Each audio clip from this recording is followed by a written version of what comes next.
Včeraj sem vam prebrala pravljico Kdor se smeje, je junak v lahkem branju. Danes pa je napočil trenutek za zgodbo čarobne besede Dobra sem, znam, zmorem. Slišite jo lahko v nemškem, angleškem in srbskem jeziku.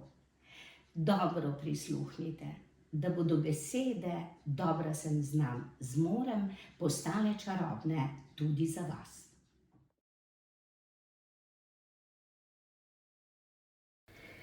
Nekega toplega oktobrskega popoldneva je na svet prikukala mala lepotička dolgih temnih lask in velikih okroglih oči. Bila je tako lepa, da mamica ni mogla odvrniti pogleda z nje. Obraz je imela nežen in napet kot svila, ki se lesketa v odsevu sončne svetlobe. Njena polt pa je bila čista in nežno obarvana, kot bi jo sončni žarki v maminem velikem trebuščku že dolgo veselo božali. Rodila se je težko pričakovana deklica z imenom Etijana. Ker jo je doma že nestrpno čakal 2 leti starejši bratec Timetjan, sta si starša srčno želela zdrave deklice in želja se jima je uresničila.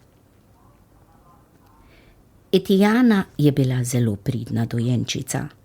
Rada je imela družbo. Ves čas se je smehljala, kasneje glasno čebljala, najraje pa se je crkljala ob maminih prsih. Mamica jo je dojila vse do trenutka, ko je morala v službo in prav pošteno se je bala, kako se bo mala lepotička odzvala na to, da ne bo več njunega cartanja. Etijana je namreč vedno vedela, kaj hoče. Že kot dojenček je bila zelo energična. Če ji mleko ni zadosti in takoj priteklo, je dlesni stisnila tako jezno in močno, da je s prednjimi zobki krepko zagrizla v mamino bradavico in je mama od bolečine zastokala.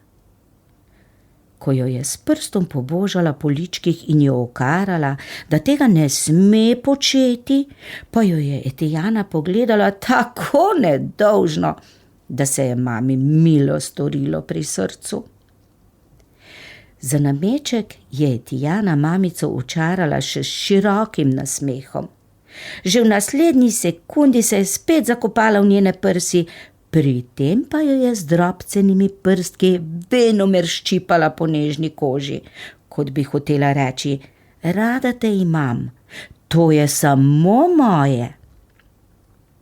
Res je bila poseben otrok, mehka kot puh, prijetno nagajiva in tako priljubljena, da je že s pogledom vsakomur znala zlesti pod kožo. Timetjan je sestrico kaj hitro začel navajati na vragolije in sem ter tja sta katero tudi skupaj ušpičila, potem pa se smejala na vsa usta. Nevede se je Jana učila od bratca, a vsako stvar si je morala tudi izboriti. Naj si je bila to igrača ali prostor v igralnem kotičku. Hitro je ugotovila, da je najuspešnejša z lepo besedo, saj je bil brat večji in zato seveda hitrejši od nje. Kadar se je Timetjan naučil kakšne nove pesmice, mu je brž sledila in mu pomagala. Vedno je nastopala skupaj z njim, če ni znala besedila, se je pa vrtela in počepala, stalno nasmejana in razigrana.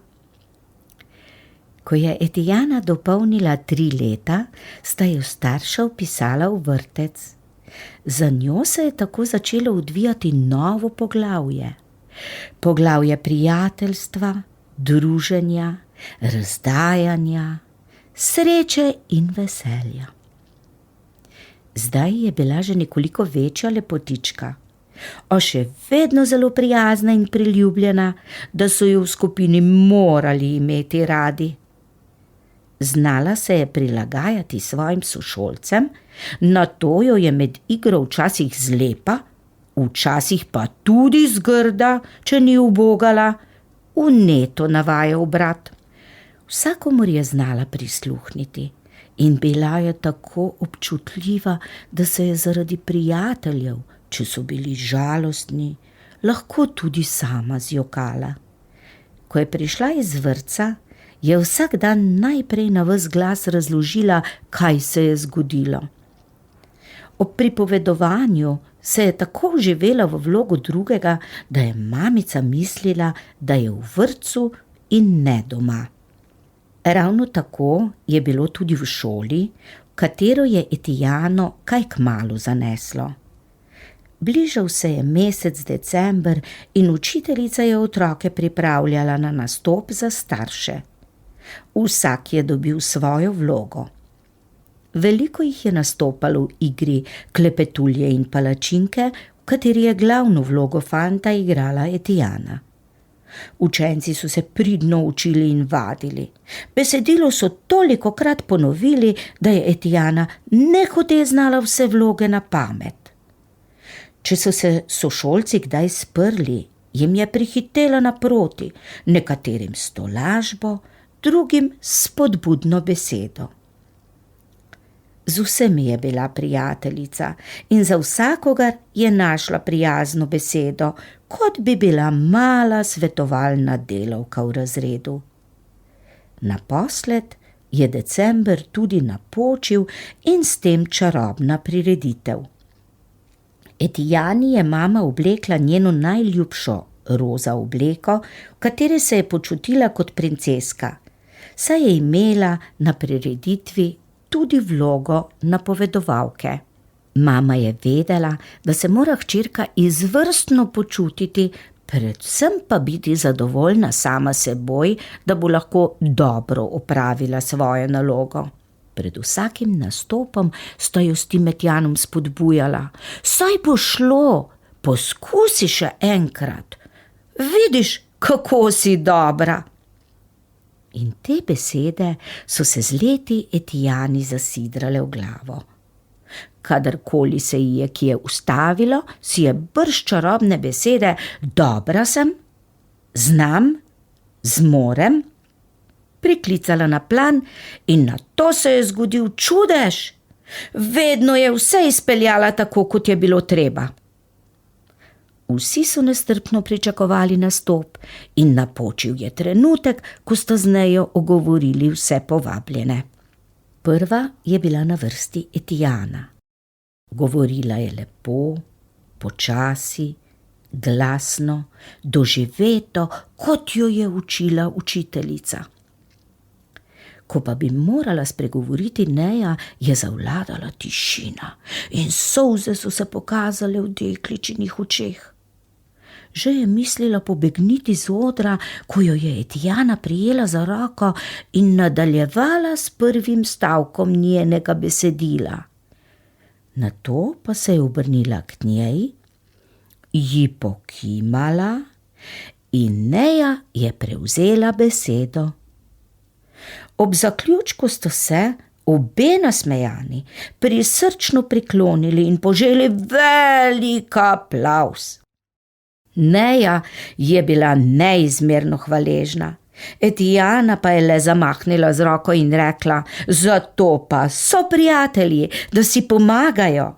Približala se je Neji in ji prišepnila na uho: povedala ti bom skrivnost, dobro si jo zapomni, saj čudežno deluje.